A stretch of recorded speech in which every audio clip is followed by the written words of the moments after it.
분 네, 강혜경 참고인과 변호인 문건일 정부성 변호사님 좀 세 분 앞으로 나와주십시오.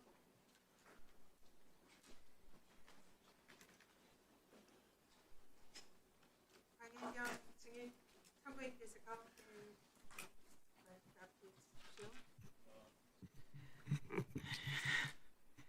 네, 강혜경 참고인 네. 고생 많으시죠?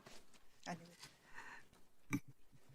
우리 강혜경 씨는 작년 11월에 국민권익위원회 공익신고자로 접수를 했었죠? 공익신고서? 네, 네네. 네. 제가 공익신고자 보호와 지정을 주 업무로 하는 국민권익위원회 위원장 출신입니다. 그래서 이 내용에 대해서 누구보다 잘 알고 있는데요. 국민권익위의 공익신고자 보호법에 따르면은 공익신고자 신고를 법적인 요건에 갖추어서 신고를 하면은 공익신고자로 간주가 됩니다. 그리고 그런 공익신고자는 법에 의해서 14조에 따라서 만약에 공익신고와 관련해서 신고자의 범죄 행위가 발견된다 하더라도 그 경우에는 형을 감면할 수 있다라고 규정이 되어 있어요. 그래서 강혜경 참고인은 공익신고자 신분이기 때문에 범죄 행위가 있어도 이 법에 의해서 형의 감면을 받는 당사자입니다. 이걸 반드시 기억하셔야 되고요.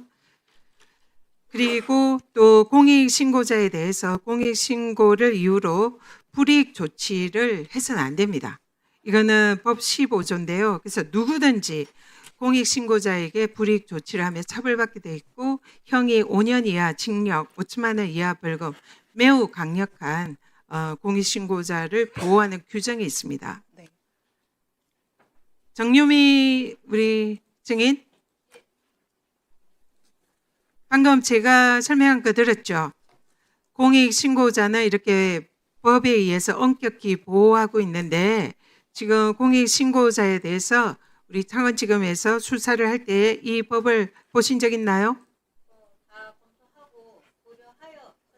검토해서 고려해서 한 거다.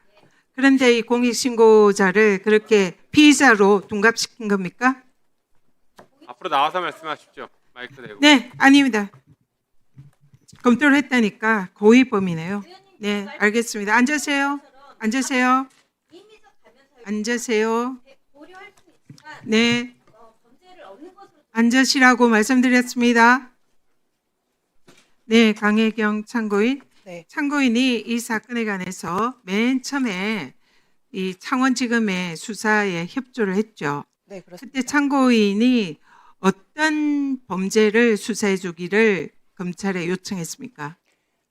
그 당시에 요청했던 거는 그 윤석열, 김건희 관련 건과 그리고 명태균 관련해서 그 명태균 게이트 관련된 있는 정치인 관련해서 조사를 해달라고 요청을 드렸던 적이 있습니다. 네, 참고인은 당시에 공익 제보자로서 굉장히 또 국회에도 제보를 했습니다. 네. 그래서 민주당이 인정하는 공익 제보자 1호로 선정이 되시기도 하신 분입니다. 그죠? 네. 그래서 당시에 윤석열, 김건희의 공천 개입 그리고 불법 여론조사와 관련해서 그 공천과 맞바꾼 그런 정치자금 위반 의혹 그리고 또 명태균의 불법 여론조사에 연루된 정치인들 오세훈, 홍준표 또 누구 있죠? 부산시장 박형준, 이준석 등이 있습니다. 이준석 등의 이 불법 여론조사와 관련되어 있는 의혹에 관해서 수사를 해달라 이렇게 요청을 한 거죠. 네, 맞습니다. 그리고 그와 관련된 자료 제출했었나요? 네, 다 했었습니다. 그리고 김영선 전 의원의 세비 반땅 네, 사건 이것이 이제 수사를 요청을 했고 증거를 본인이 가지고 있는 모든 증거를 검찰에 다 제공을 임의로 제출했었죠.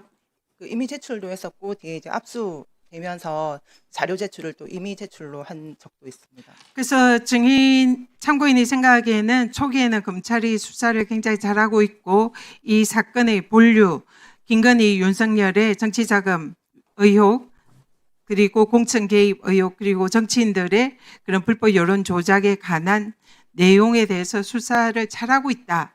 네, 그렇게 생각을 했었죠. 엄청 적극적으로 하는 게 보였기 때문에 믿었습니다. 그런데 결과적으로는 그 사실상 본류인 윤석열, 김건희에 관한 그리고 정치인들에 대한 수사는 다 아무런 이런 결론을 내지 않고 오히려 우리 참고인에 대해서 피의자로 기소하는 그런 결과를 받은 것이죠. 네, 그렇습니다.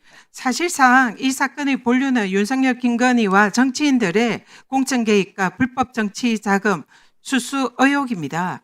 그 부분에 대해서는 창원지검이 사실상 덮었고 오히려 거기에 대해서 제보하고 열심히 증거를 제공하고 그리고 또 공익신고를 한 우리 참고인에 대해서 피의자로 곤욕을 치르는 그야말로 주객이 전도된 그런 수사를 한 거죠. 동의하십니까? 네, 어떻게 생각하세요? 거기에 대해서? 그 검찰 조사를 받으면서 제가 이제 많은 기자들에서 그 입구에서 검사를 믿습니다. 그러니까 검사와 그 수사관을 믿습니다라고 항상 얘기를 하면서 들어갔습니다. 네, 잠깐만요. 시간이 지금 없어가지고 사실상 그래서 공익 신고자의 신분임에도 불구하고 오히려 범죄자들을 감싸고 그리고 사건의 본질에 대해서는 수사를 제대로 하지 않고 공익 제보자를 사실상 피의자로 둔갑시킨 이 사건의 본질은 그야말로 윤석열 정권에 부역한 정치 검찰의 사건 왜곡 공작 기소다 이렇게 생각하는데 동의하십니까? 동의합니다. 네, 우리 정구성 변호인. 네. 지금 이 사건에 검찰의 기소가 검찰청법 위반 소지가 있다고 하는데 어떤 점에서 그렇다고 생각하시나요? 네, 지금 현재 창원지방법원 그 25 고합 58 사건 같은 경우에는 수사검사와 그 공판검사를 분리하라는 검찰청법 제4조 2항을 위반한 기소라고 판단이 됩니다. 당시 58 사건을 수사한 검사 김상직 검사는 김호경 부장검사의 지휘 아래 이 사건을 수사하였습니다. 그 수사 자체가 별건 수사의 위법한 별건 수사이고 위법한 수집 증거에 진행됐을 뿐만 아니라 그 수사를 진행하던 부장검사인 김호경 검사의 명의로 기소가 되었기 때문에 수사와 기소를 검찰청 내에서라도 분리하라는 현행 검찰청법에 위반한 기소입니다. 네. 그렇기 때문에 저희 변호인단은 공소기각을 요청드리고 있습니다. 네, 문건일 변호사. 문건일 변호사가 이 사건에 있어서 검찰 수사의 불법이 어떤 점이 있다고 생각하십니까? 일단은 위법적인 소지가 크게 두 가지가 있습니다. 작년 이제 11월 경에 창원지방검찰청에서 양준석 검사로부터 수사를 받았을 때 당시인데요.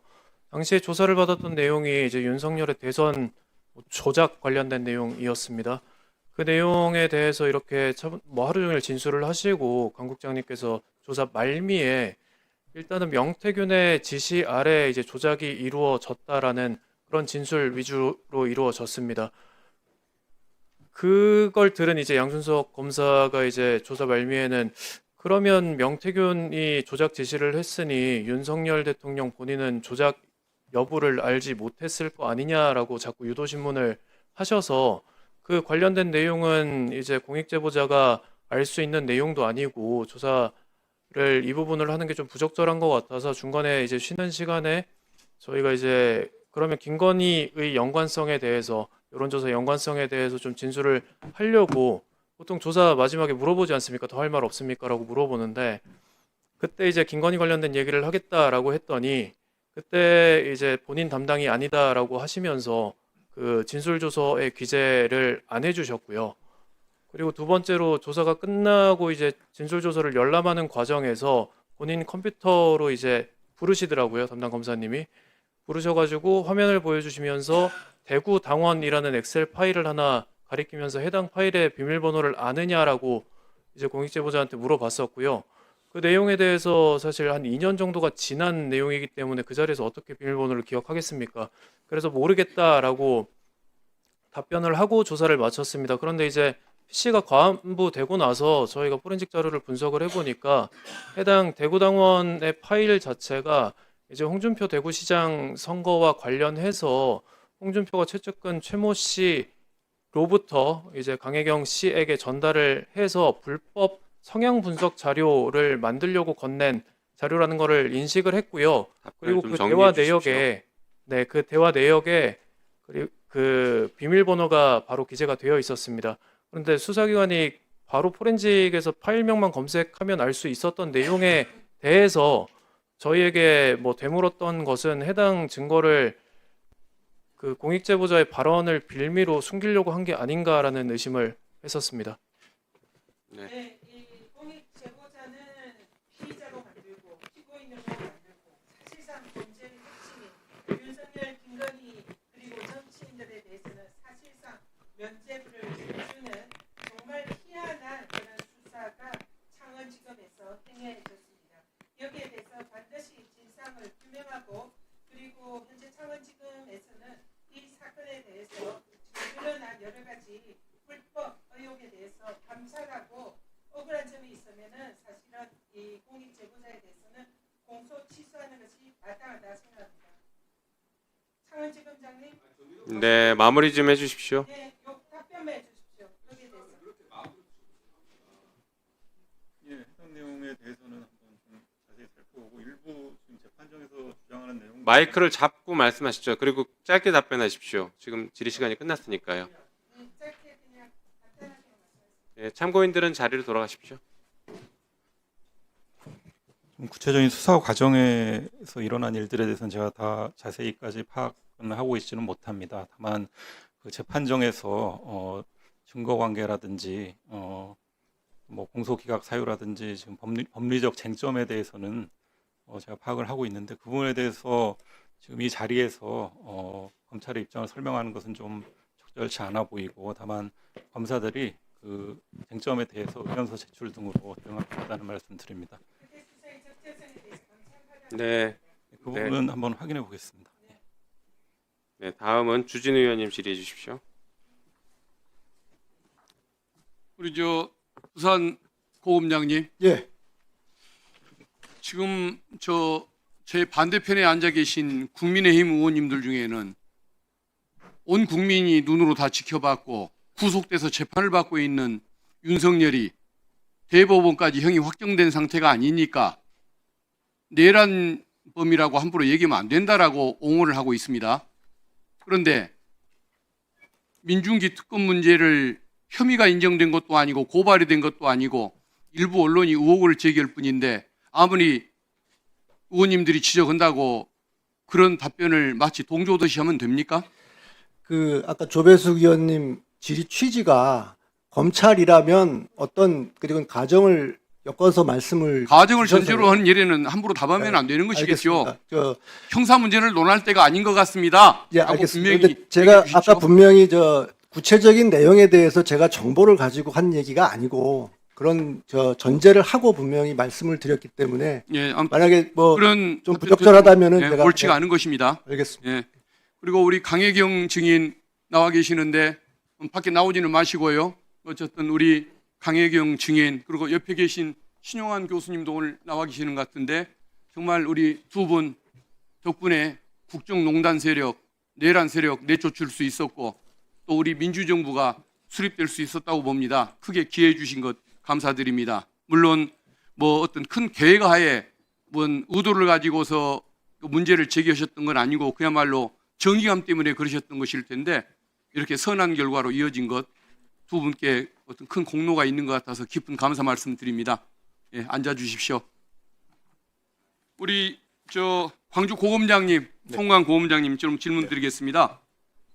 순천 지원이 여순 사건 그 피해 유족들 상대로 네. 국가 배상 판결을 내렸을 때 네. 묘하게 그 경찰과 또 그 지휘권자인 광주 고검에 네. 의해서 항고가 이루어졌습니다. 네. 그런데 10월 9일입니까? 그 분명히 법무부 장관께서 항소 포기 방침을 맞습니다. 밝혔는데 네. 왜 그 다음 날 이게 항소가 됐던 것입니까? 그 일자로 보면은 좀 오해의 소지가 있을 수도 있는데요. 일단은 먼저 저희가 이 포기 방침을 정식으로 전달받은 날은 10월 13일입니다. 월요일이고 그날 당일 바로 항소 취하 지휘를 했음을 먼저 말씀을 드리고요. 그런 이제 일이 왜 생겼냐 간단 설명을 올리면 저희가 이제 항소 제기 지휘를 한 게 10월 10월 1일입니다. 예, 손해배상 청구권의 소멸시효 기산점에 대해서 학업시 판례가 지금 정립이 안 되는 바람에 그래서 그걸 이유로 저희가 항소 제기 지휘를 했었는데 공교롭게도 소송 수행청은 그 항소장을 제출한 것이 10월 10날입니다. 연휴 끝나고 금요일 날 근무일에 제출을 하는 바람에 장관님께서 그거를 이제 밝히신 거는 10월 9일이었고 소송 수행청에서는 이제 소송 제기 지휘에 따라서 실제로 항소장을 제출한 게 10월 10일이 되는 바람에 그런 좀 오해가 생긴 것 같습니다. 그러면은 장관님의 방침을 알고도 뭐 일부러 그런 건 아니다 이 그건 말씀입니까? 아닙니다. 네. 다행입니다. 어쨌든 국가 권력에 의해서 피해를 입은 분들이 당연한 무죄를 받거나 당연한 보상을 받는데 고통을 받게 해서는 안 되는 거 아니겠습니까? 네. 예, 앞으로도 그런 자세로 임해 주시면 좋겠습니다. 네. 그 형사소송법상 재심 청구권자 여러 가지가 규정이 되어 있는데 제1호로 규정된 사람이 누군지 아십니까? 잘 모르고 있습니다. 1호가 검사입니다. 그리고 그 이후에 유족이 나옵니다.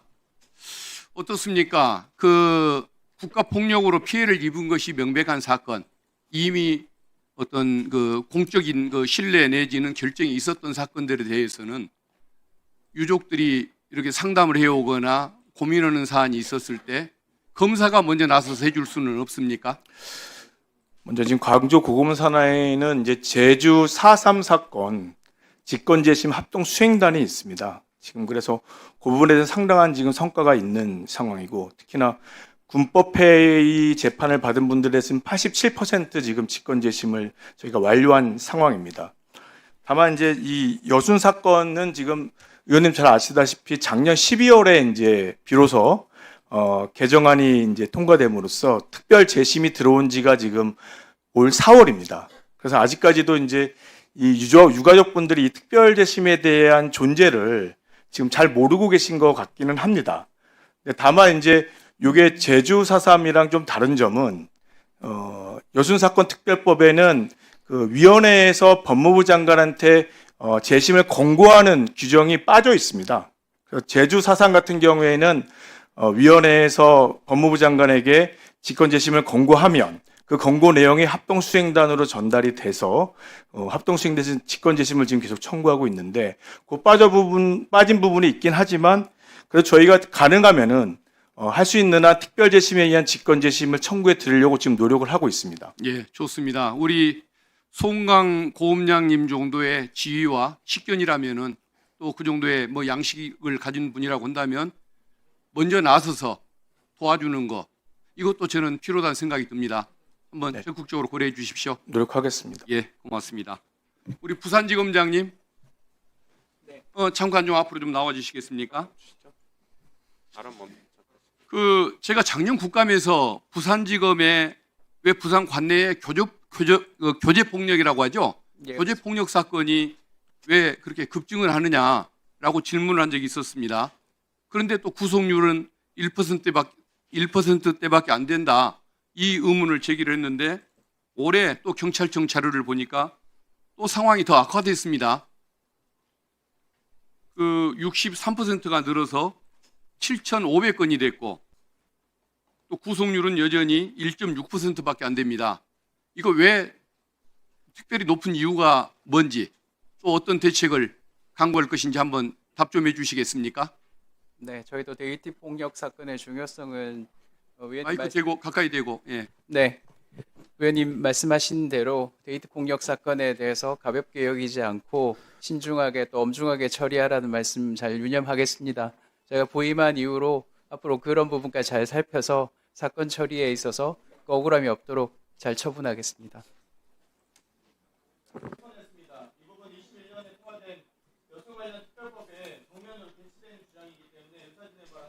네, 여순뿐만 아니라 광주 5.18, 제주 4.3 모두 특히 제주 4.3의 경우에는 정부가 진상조사단을 구성해서 진상규명을 한 것이고요. 국가에서 법무부가 선도해서 이것은 직권재심을 가능하게끔 무죄 그러니까 직권재심이 가능하게끔 한 것입니다. 그래서 다시 위원님들께 말씀을 드리겠습니다. 사실은 이 남로당 무장 반란 사건이라고 이 국감장에서 여순 반란 사건에 대해서 규명을 하는 것은 대단히 잘못된 것입니다.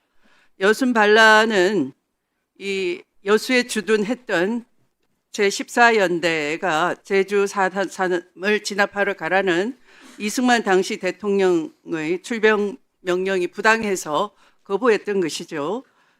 그 결과 제주에서는 만약에 14연대가 그 명령을 따랐더라면 막대한 인명피해가 더 추가적으로 일어났을 가능성이 있죠. 자, 위원장 발언 좀 합시다. 조용히 좀 해주세요. 당시 남로당 무장 반란 사건이라고 한다면 남로당의 군사 부장으로서 여순 사건에 대해서 가장 큰 책임은 그 당시 남로당 군사 부장이었던 박정희 씨였고 그것으로 인해서 무기징역이 선고됐다 하는 것이 동아일보 당시 1949년 2월자 보도입니다. 역사적 근거를 확인해 주시고 그런 역사의 무지로 인해서 현재의 국민 주권 정부의 대통령이나 대통령 보좌역도 명예를 훼손하고 모욕하는 발언은 위원님의 국감 권한에 월권하는 것이고요. 권한 남용이 없도록 자제해 주시기 바랍니다.